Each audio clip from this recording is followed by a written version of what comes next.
The Federal Reserve is holding interest rates steady with uncertainty about the state of the economy and inflation. President Trump has been pushing for cuts, but the global financial impact of the Iran war is now a concern for the Fed. Here's Bradley Blackburn.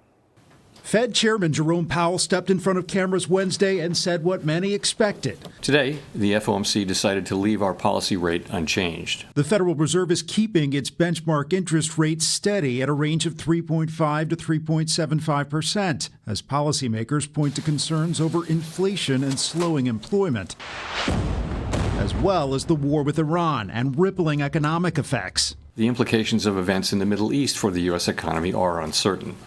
In the near term, higher energy prices will push up overall inflation, but it is too soon to know the scope and duration of the potential effects on the economy.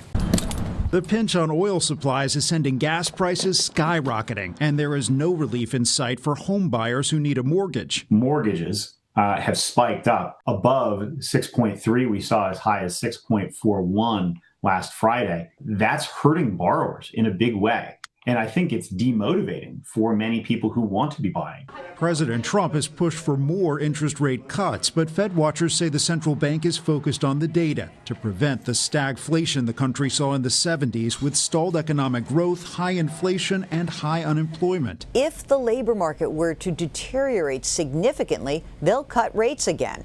But if we see inflation remain above the Fed's target, they may not do anything. Ahead of Wednesday's Fed decision, President Trump posted on social media, "When is too late, Powell lowering interest rates?" Powell is set to be replaced as chair when his term ends in May. He will lead the Fed board's next meeting in April. Bradley Blackburn, CBS News, New York.